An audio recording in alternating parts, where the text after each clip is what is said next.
We'll see you break down every wall. We'll watch the giants fall. Fear cannot survive when we praise you. Oh, we praise you. Good morning, church. It really is a privilege to be here this morning. And Pastor Lambert, Sharon, leadership, thank you for the opportunity just to share a word with you. I look at you, and at least you look more worried than I do, so that's a blessing to be. Now, I wanna start off this morning by just saying that, I'm so humbled because of who God is. And when I look at the last couple of months, I've really seen how God has really excelled this church, and He's excelling everyone in this church. And it's a privilege to stand on one side and just look at that. And I think sometimes we don't often do that. But I know that God has got a plan with this house. He's got a plan with the individual. And I know for sure that He doesn't only have a plan with it, but He has a plan on where we are going. There's a direction that He's leading us into. And that is exciting. Because if God is in control, surely there must be adventure waiting for us. And this morning, I'm excited to be here. Nervous, but I'm excited. And I hope that you are excited with me. I want to start this morning with a bit of a strong statement. Now, it's a known statement, so it's not a statement that I came up with. But the statement is, repent, for the kingdom of God is at hand. Now, this is not a statement that is supposed to give us fear. It's not a statement that is supposed to put us in an uncomfortable position. This is actually a statement that we have to thrive on. This is a statement that we have to grab hold of and say, Lord, that you are on your way. You are still to come. And Lord, this is not something that brings fear or trembling to my life, but Lord, this is an excitement that is bursting up from the inside of me. And God is not coming. Pastor Lambert made it very clear last week. He said that Jesus is coming back to wage war against those who wage war against Him, against His enemy. But we are living in a time of grace and mercy. And I want to say thank you, Lord, for that opportunity. Because even though you are coming back to wage war, Lord, you are still giving your people the opportunity to turn back to you. Every morning, give us the opportunity to say, Lord, help me. I have missed it. Father, I'm not in the right place. I'm not in the right position. But Lord, because of your favor and because of your love and because of your mercy and the time that we are living in, we and I have the opportunity to still make right with God. Now, unfortunately, we are not in control of the time that we have, which means that we don't know when is our last day. God governs that. That is what God governs. And that, in James, it speaks about, don't plan tomorrow. Why are you planning tomorrow? Because you don't even know what's going to happen tomorrow. But yet you are planning. But we have to realize that today can be my last day. Next week can be my last day. Not that the enemy will come and steal from me, but God is in control. But my responsibility is to respond to the time that we have. And the time is a time of grace. It's a time where I can say, Lord Jesus, help me. Holy Spirit, come and lead me. God, forgive me. Repent, for the kingdom of God, it is coming. There's a time where God will arrive. And then we do not have that grace period where we can make it right. Then it's too late. So this morning, I hope that you grab a hold of that and say, Lord, that this is not a time of condemnation. But this is a time of grace, mercy, and so much blessing. Because we don't have it all together, but God is giving us opportunity to make right with Him. So I hope that even this word that I've prepared this morning will bless you as much as what it blessed me in my time of preparation. This morning I want to start off with a scripture. It's a very well-known scripture. And I want to set the stage a bit. Jesus is in His time of doing many miracles, and people are following Him, and He comes to a point where He's sitting next to the Sea of Galilee. And as He's sitting there with His disciples, a multitude of people comes and gathers around Him. And I'm just seeing this picture of Jesus being overwhelmed by all these people, and there's not really space anymore. And then He gets into this boat, and He sits on this boat, and He looks at the multitudes, and he comes and he brings this message. And the message is the message of the sower. Now, all of us, we know the message of the sower. We can read it in Matthew 13, but also in Mark 4 and Luke 8. Luke Oak. I don't know who Luke Oak is. If you are there, amen. But Luke 8. And I want to read the scripture to you. It says, he told them many things in parables, saying, listen carefully. A sower went out to sow seed in his field. And as he sowed, some seed fell beside the road, between the field or the wayside. And the birds came and ate it. Other seed fell on rocky ground, where they did not have much soil, and at once sprung up, because they had no depth of soil. But when the sun rose, they were scorched, and because they had no root, they withered away. Other seed fell among the thorns, and thorns came up and choked them out. Other seed fell on good soil, and yielded grain, some 100 times as much as was sown, some 60, and some 30. He who has ears to hear, let him hear and heed my words. Now, when I look at everything that Jesus did, I realize that nothing that he did was without a strategic plan. Everything was very strategic. So when he speaks about the sower or the farmer, whatever you want to call it, he's got a strategic way of bringing it across to the people, because obviously in that time there was many farmers, so they spoke to the people and their profession, so they would be able to understand what he was bringing over to them, but yet not a lot of them did understand.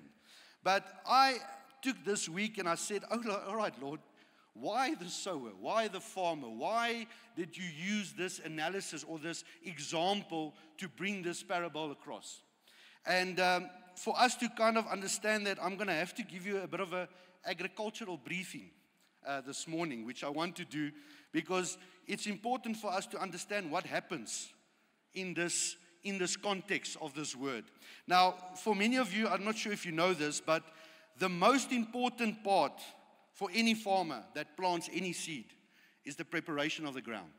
It's the most important. Now, a lot of people think it's just someone that sows seed into the ground and they wait for the seed to come up and it bears fruit and that's it. But that's not the case. 80% of the time it takes before sowing is dedicated to preparation. It takes 80% of the time to prepare the land before one seed can be sown. And only 20 to 10% is actually the sowing of the seed. So there's a process that takes place in that land or in that soil before anything can happen. And that process is not the seed doing it. It is not the soil doing it. It's the farmer going out and spending time in that field, looking at this field. So there's a massive process. The first step in this process is, number one, is to identify a piece of land. I identify that this piece of land, I can now come and I can work this land. I must see the potential in that land in order for me to work it, okay? Then once I've identified the land, the farmer will go out and he will look at the land and he will look and see that, this land is extremely hard. It is compact. So I cannot sow anything on this land. I cannot. There's nothing. So I have to take heavy equipment and I have to rip into this ground and I have to start breaking the ground up into smaller pieces so that I can start cultivating this good soil needed to sow a seed. So when they start ripping into this land, they start ripping up the rocks. They break the rock bed and they start removing the rocks. There's a team that goes in, they remove the rock, and then they rip into this land again. They take out the stone, the hardened stone, and the soil that's been compacted. They remove it and they go in again. And there's a process happening until the soil has reached a stage where most of the rocks have been removed. Okay? So now, essentially, they can kind of plant, but not yet. Because now with the ripping of that land, all the seeds that were dormant underneath that ground has now gained new life. It has now been able to move around a bit. And then the farmer would wait for some rain to come or for some moisture to come into the ground for those seeds to spring up. But those are not good seeds. They are weeds and thorn bushes and things that he needs to now go after they've come up. He needs to go and he has to put weed killer. He needs to get a team in to clean it. And the process carries on maybe once or twice.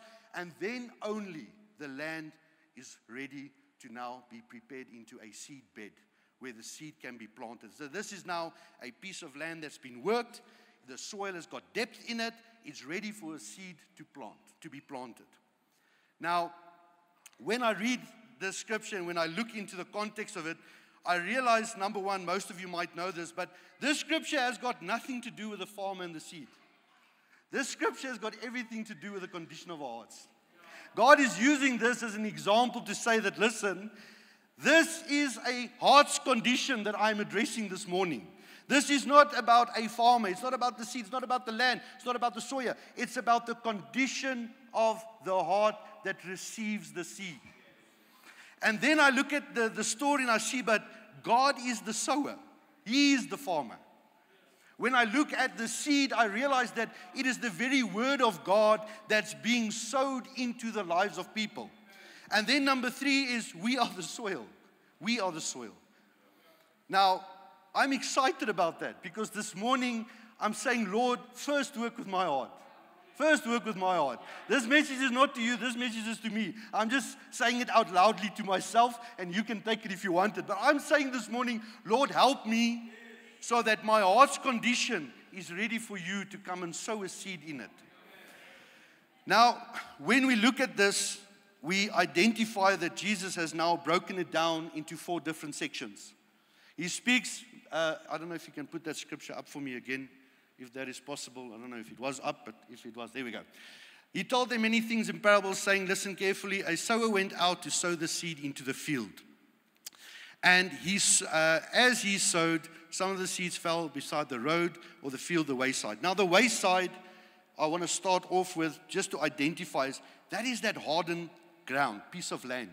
It's as hard as this. If I sow a seed on this platform here, nothing will happen with that seed because it is so compact, it can't retain moisture, it can't do anything. That piece of land is actually dead. And when God or Jesus speaks about this wayside land or soil, he speaks about a hardened heart. So we can identify that the wayside soil is directly aimed to a hardened heart. Amen? The second thing is then, he says that birds came and ate it. Okay, second, we can go to number 5. Other seeds fell on a rocky ground where they did not have much soil. And at once they sprung up because they had no depth of soil. But when the sun rose, they were scorched, and because they had no roots, they withered away. Now this piece of land, just to give you an idea, it's got a lot of rocks in it, but it's got a little bit of soil. So what happens with the seed is it actually falls in that little bit of soil, and then as soon as moisture comes on top of it, it actually shoots out the roots. But it quickly realizes that it can't go any further, so what it does is it actually shoots out on the top. So this little plant now explodes on the outside, but it's got nothing to root itself. So when the sun comes or the rain or whatever the case or the weather conditions come, this little plant cannot do anything. It has nothing to keep it steadfast or keep it in that piece of land. It gets washed away or the sun burns it and it dies. Amen? So that we can talk about a shallow heart condition. I want to call it a shallow heart's condition. All right? The third one is where it is full of, it's a good piece of land maybe. Piece of land that the soil is good, you can sow seeds in it, but the problem is it's contaminated with many other seeds, with thorns and weeds and all these things that now competes with that seed. So when you sow it into the ground, the seed will come up. It will germinate, it will come up, it will shoot a root in strong enough to keep it up and going, but then at the same time, the weeds and the thorns also come up and then suffocates this plant. So this plant is growing, but because of the roots of the actual weeds and the thorns now stripping the land from the nutrients the plant needs to produce fruit, it actually just stays a plant. It carries no fruit. And that is a condition where we speak about, or what I want to just identify this morning as a distracted heart. And the final one is the good soil. It's a heart that is open for God. We all understand now, I think with the process, we can understand what good soil means, so I don't have to go into depth with that. But I want to talk about the four scenarios that God has given us. I want to speak and break it open a bit.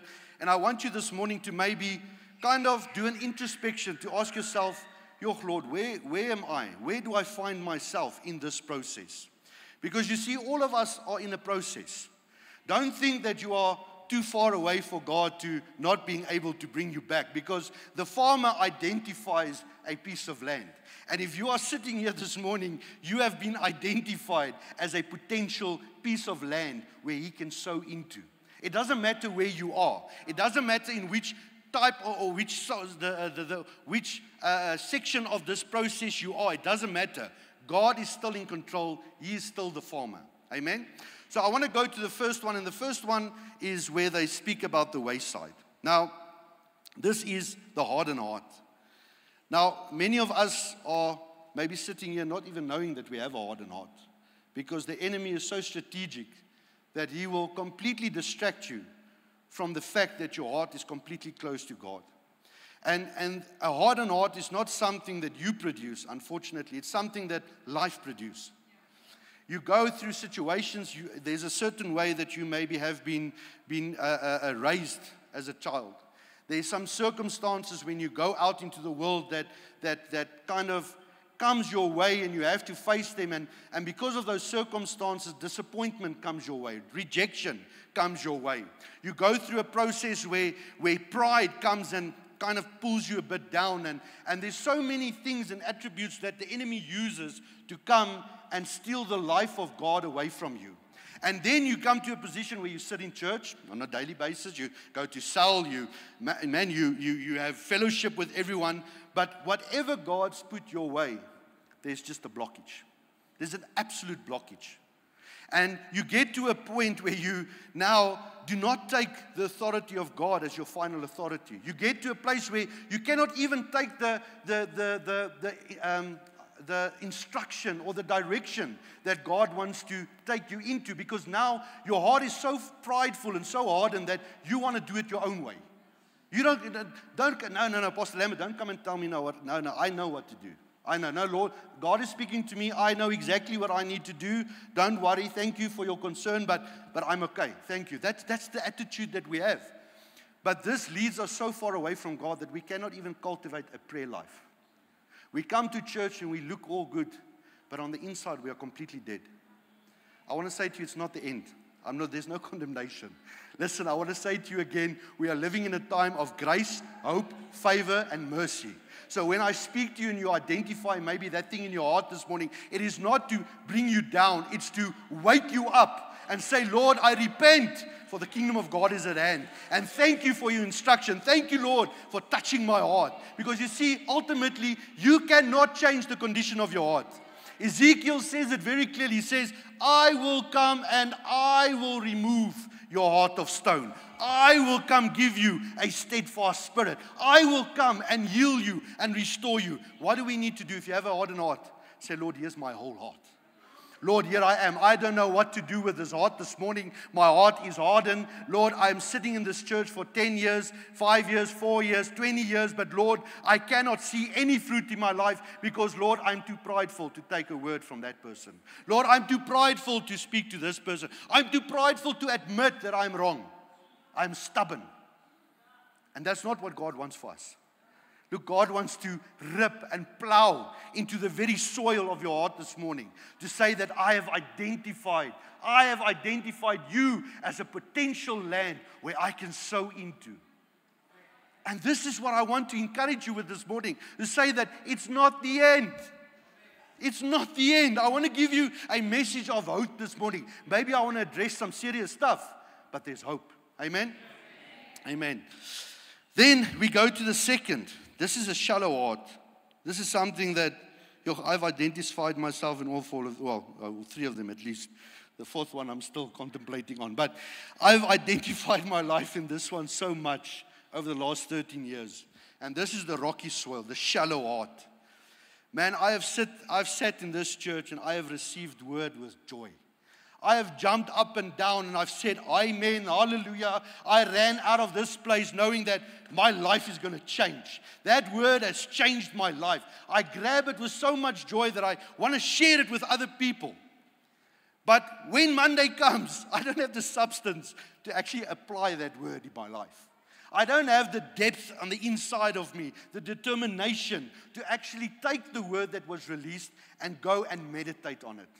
And I think so many of us are sitting with that issue.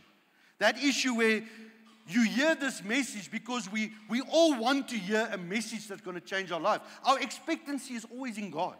So when we come to church, we're like, yo, man, Lord, this message, I take it. I say amen. But Monday comes and a challenge arises. And something goes wrong in your family or something goes wrong. Please understand that last week you were the one in cell jumping up and down saying, hallelujah, God is good, He's going to do this, and God is the one that's always in control, and don't worry. And then Monday comes, and you lose your job, or you have a fight with your wife, or sickness hits your family, whatever the case may be. And all of a sudden, when the sun comes out, that word that you were supposed to meditate on, that word that you were supposed to apply in your life has no root. It has no depth. And now there's 20 people around you trying to convince you that the word that you shared last week also counts for you. And you are trying to motivate that person, saying that, listen, but you said God is for us. So who can be against us? And you are sitting there in a state of depression because nothing has taken root in your life. I want to say to you, it's a level of discipline. I have not reached that completely. But I say to you, it is something that we need to not take for granted. If there's a word that's being released from this pulpit on Sunday, on Wednesday, in your quiet time with God, it doesn't matter where you are. It is our responsibility to grab a hold of that word. It is our responsibility to not just be excited about it, but to go and meditate on it. And then also ask God to send in the team to come and remove the rocks out of your heart. To come and say, Lord, that last week or last year I couldn't receive the word because I had a hardened heart and I shouted out the name of Jesus to come and save. And you did it, Father. But Lord, then I backed down and it's an unfinished project. I felt good about it, so I thought I was at the right place. But it's a continuous work. God is doing a continuous work in our lives. So we have to continually come before God and say, Lord, please break down my pride.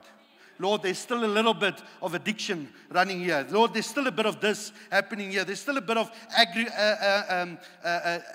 aggression on the inside. Lord, come and take this stone out of the soil so that, Lord, when I receive your word, nothing can hinder it. It can shoot root into the moist ground, into the soil, so that I can stand strong no matter what. Because we are called to be a blessing. Did we not hear this 5 minutes ago? How can you be a blessing if you are not rooted in Christ? How can you be a blessing for someone that is going through a situation, but you cannot pull them out of that? It is our responsibility to take it very serious. To say, Lord, that, it's time. Maybe it's time. Maybe it's time to give the full package to God. Maybe it's time to say, Lord, that, you did a good work in me. That 10% made me feel good, but, and a lot of times we are just scared. You are scared to face things. You are scared to dig in and take out that rock because maybe there's a lot of hurt attached to that. Maybe there's a lot of disappointment. You don't want to revisit the cause of that stone in your life. But I want to say to you again, we are living in a time of grace and we are living in a time of favor. And if you find yourself in that position in one moment, in one response, with one open heart creed to God, God can come and change that thing around. So it's not all lost. You are still in a great position. We are still living in the grace. Jesus has not come yet. Amen? Then the second one, or the third one, I actually want to share scripture. Let me just see here if I'm here at the right place now. I want to share a scripture on this one before I go into it. It says 1 John. I don't know if I've got that one. 1 John. I don't know if you've got 1 John. 1 John 2 verse 15. There we go. It says, do not love the world of sin that opposes God and His precepts, nor the things that are in the world. If anyone loves the world, the love of the Father is not in him. For all that is in the world, the lust and the sensual craving of the flesh, and the lust and the longing of the eye, and the boastful pride of life, pretentious confidence in one's resources or in the stability of earthly things, these do not come from the Father, but are from the world. The world is passing away, and with it lust, the shameful pursuit of ungodly longings, but the one who does the will of God and carries out his purpose will live forever. What a powerful statement. What a powerful scripture. Now that scripture is based on the soil or the piece of land that is infested with thorns and weeds.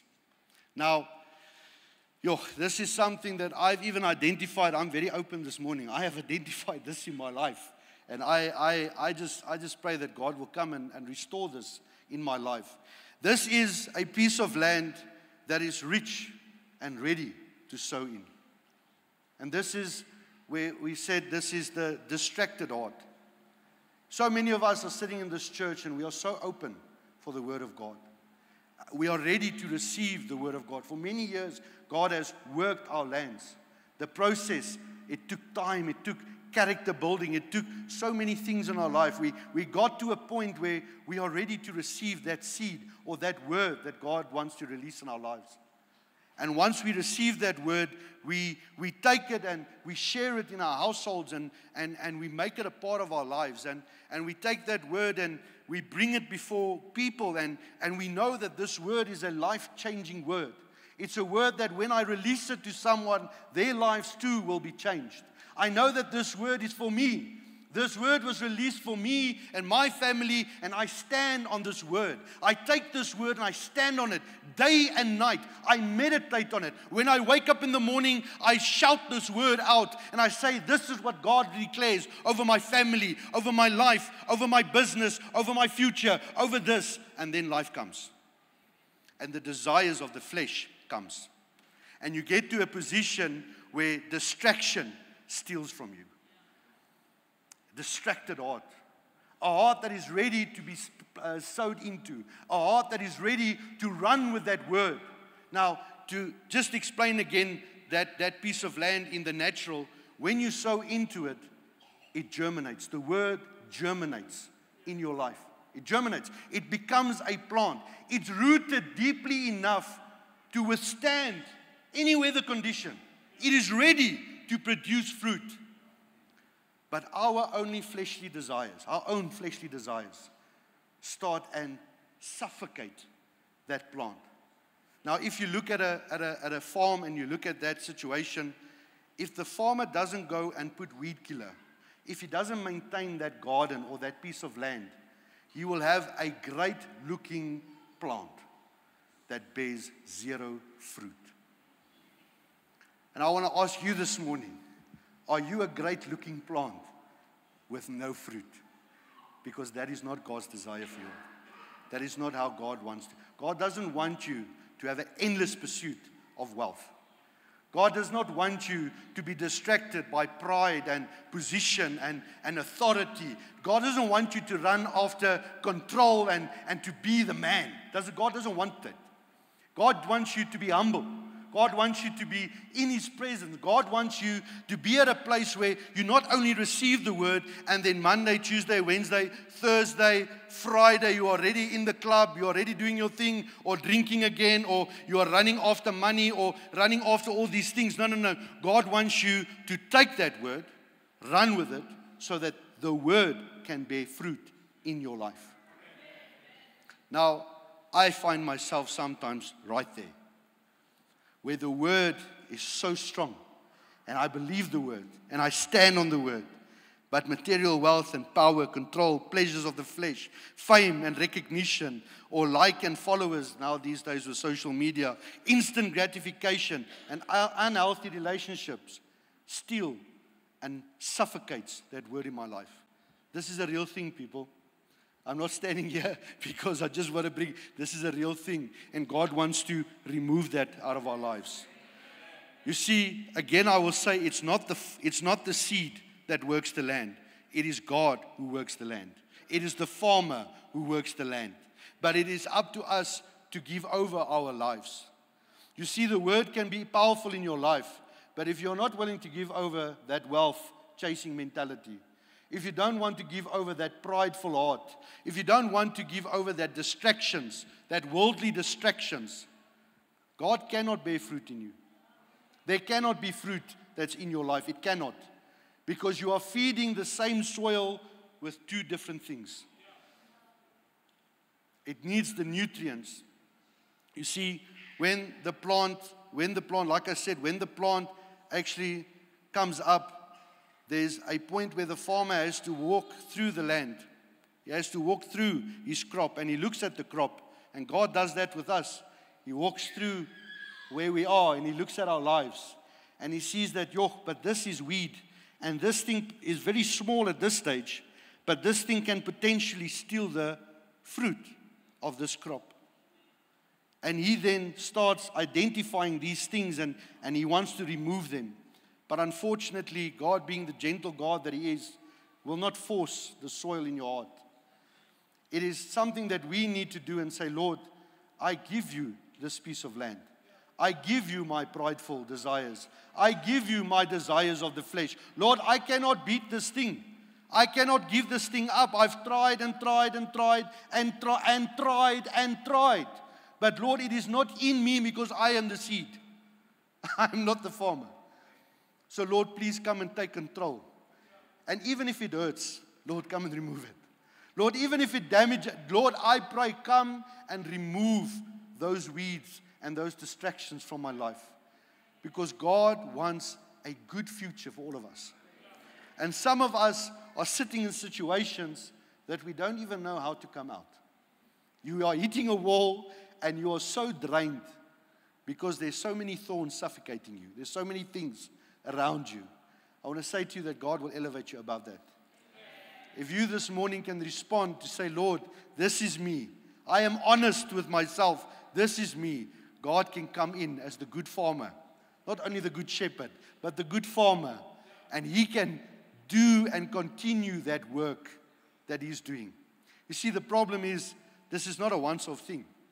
Because a farmer doesn't plant once and just leaves it. As soon as that crop is finished, he looks at a potential piece of land again. And before he can sow the next seed in our lives, he has to first work that piece of land again.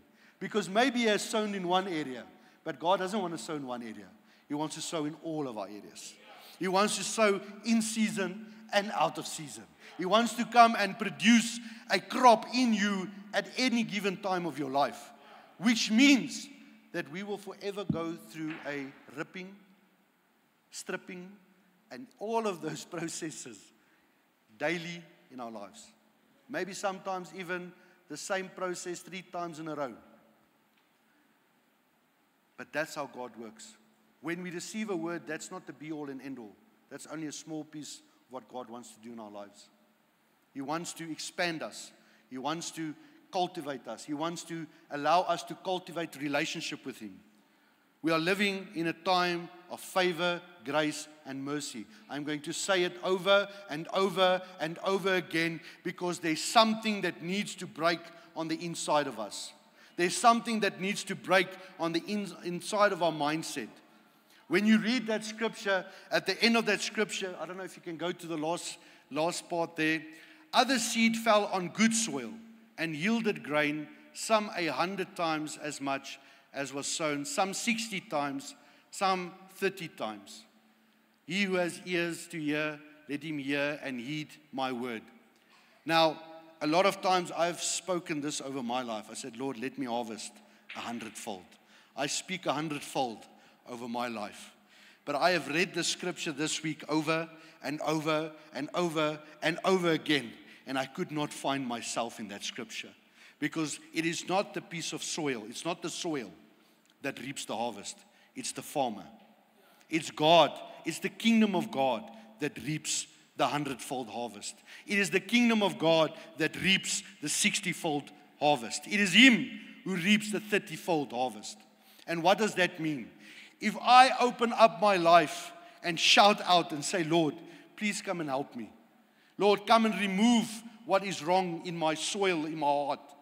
God can sow into my life and I can start sowing into other people's life.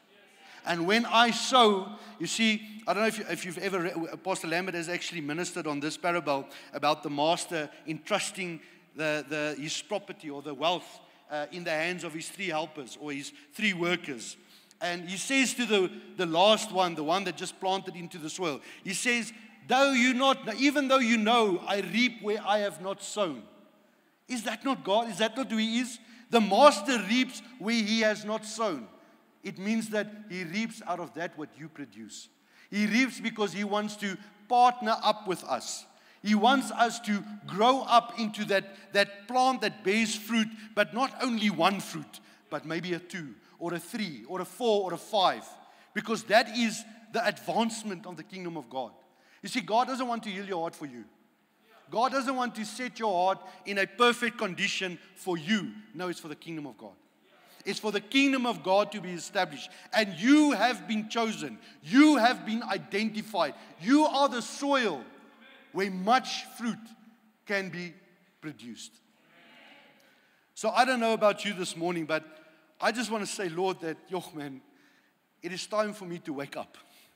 It's time for me to see the urgency. It's time to remind myself daily about this scripture. Repent, for the kingdom of God is at hand. Because I still can do that. Now, I don't want to bore you this morning, but I want to read 3-4 scriptures. And the scripture that I want to read for you is Psalm 119, verse 32. You guys don't have to worry. I didn't send it to you. It says here, I will not merely walk, but run the way of your commandments when you give me a heart that is willing. This morning there's a call from God for a willing heart, not a perfect heart. It's just a willing heart. It's a heart that is willing for God to come in and do something in our lives. It's a heart that is open for what God wants to do. Listen, a hardened heart gets to a place where you have offense with someone. Pastor Lambert released this in a sense last week. A lot of times you don't want to receive a word from your enemy because your heart is so close you don't even recognize God in that. And I believe that God even wants to restore that in this house. Not only in this house with the people in this house, but also in relationships, also in families. Because a hardened heart is not just something that we find here. It's something where we find in marriages. Lord, help me that my heart is open for my wife. Lord, help me that my heart is open for my youngest son. Because, Lord, you will even use a donkey to speak to me. Lord, I'm above nothing and no one. I am better than no one. But, Lord, I'm so connected to you that even if a donkey speaks to me, I will recognize your voice and be willing to heed to your word. Willing to take that word and, Lord, implement it in my life. Meditate on that word day and night. And even if it's not for you, God will reveal that. But Lord, I am always open to receive a word. Whether I walk in nature, I am open. When there's no one around me, Lord, I am open to receive a word from you. Because Lord, you do not need a person to speak to me. Lord, you yourself can speak to me. Lord, when I walk and when I'm busy with my day, Lord, I'm not only listening to podcasts and movies and music and the news and all this propaganda and all this not. No. I am focused on you. I am good soil, Lord. When I wake up, when I go to work, I don't get distracted by the people that's there that wants to bring me down. No. I am open for what you want to do. Lord, speak to me, even if it's through a news section. Doesn't matter what it is, I am open for you. Amen? The second scripture that I want to read is in Psalms 24, 3-4. Who shall ascend the hill of the Lord, and who shall stand in the holy place? He who has a clean hand and a pure heart. David says it so beautifully. He says, Lord, he says it here in Psalm, let me just quickly go here. It's Psalm 51, 10 verse 12. Create in me. You see, this is not a problem that only we have. Even David, King David, had the same problem. King David had the attitude, Lord, create in me a clean, pure heart. Lord, I am struggling with many things in my life. Even they struggled, so it's not a new thing. This is not new to God. God doesn't have that, Pit, is this now, are we now really here? God is open for that because He knows how to work a piece of land. He knows how to farm out the things in your life. But David had an attitude. David had an attitude to say, Lord, I am crying out to you, even though I've murdered, even though I've done all these bad things, Lord, I still have a heart connected and shifted into your way. Create in me a pure heart. Lord, I've missed it. Create in me a pure heart. Father, I am stubborn. Create in me a pure heart, Father. Lord, I am busy with sin. As I am praying, I am busy with sin. Lord, create in me a pure heart. It's about submission. It's an attitude of submission. Lord, this is what I'm doing. I cannot get rid of it. Lord, you are the farmer. I am submitting myself to you because you need to come and do the work. You are the one that's going to restore my life. Amen? Then the last scripture, second last scripture, Matthew 5 verse 8. Blessed are the pure in heart, for they shall see God. What motivation is it not to cry out to God, not only to have a healed heart, but to see Him? You see, the attitude is not to have a healed heart. The attitude is to see Him. And Lord, you have to do whatever you have to do in my life so that I can see you. Because ultimately, the preparation of what we are going through is not for now, it is for when He comes. So that when He comes and when He shows up, He does not see me as the one to wage war with, but He sees me as a son of the most high living God.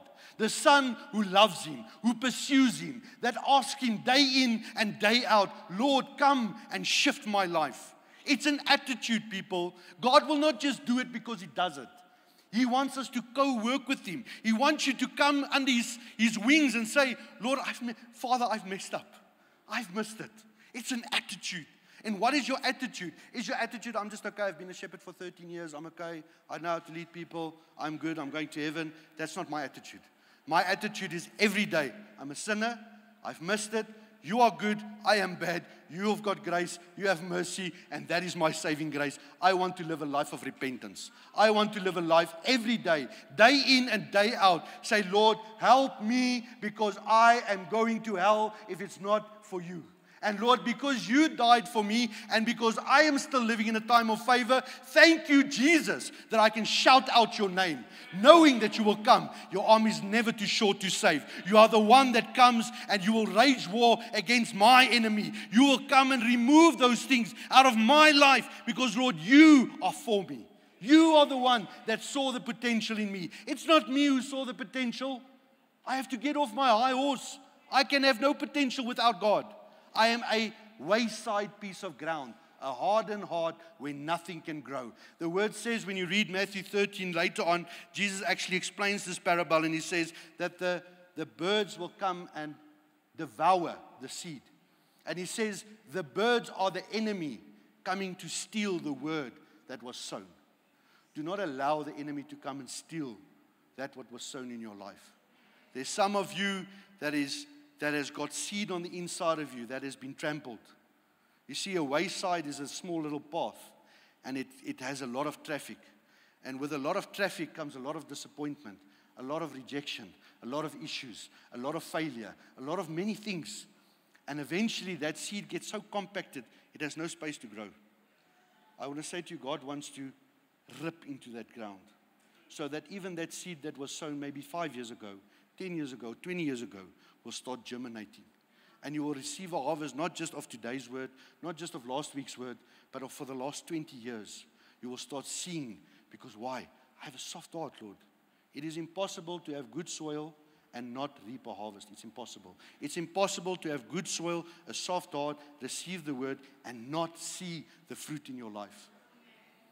But then the last attitude shift is, Lord, it's not my harvest. It's your harvest. Whatever I have is yours. Whatever I produce is yours. I can claim nothing. I cannot take any honor for nothing. I cannot say that I'm a good piece of land.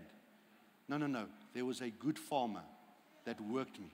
There was a good farmer that built character in me. There was a good farmer that tested the soil and said that this is what the soil needs before we can plant. So I am feeding the soil with the right nutrients so that when I plant this word, it will germinate and not just be nothing. But I will see my child and I will see how my child flourishes in life for the kingdom's sake of God. Amen? I want to leave you with that. That's my short message. It feels short, but I think it's probably long. I want to say to you that it's not over. It's not. Last week when I heard that message, I said, Lord, I am holding on to that message. I can't remember much of that message, but I'm holding on to that part. That, Lord, I am still living in a time of grace. And my life, I know, is not 100%. But, Lord, you know that I have the time to sort it out with you. I'm not going to do it tomorrow. I'm doing it today. So I want to invite you this morning, maybe to stand up. Maybe if that is you, maybe you want to respond to this word this morning. Maybe you need to say, Lord, here I am. I am crying out to you. Lord, I am taking this because, Father, I need to shift my life around. So I want to invite you, just, man, open up your heart and you cry out to God. It's not something we can do. It's something that you need to do in your life. Amen? Amen. Just open up your heart. Thank you, Father. Lord, we just thank you this morning, Lord, for your goodness. We thank you, Lord, that you are such a good farmer, Lord. I thank you, Lord, that even this word this morning, Father, that it will catch root on the inside of us, Father. Lord, we pray for every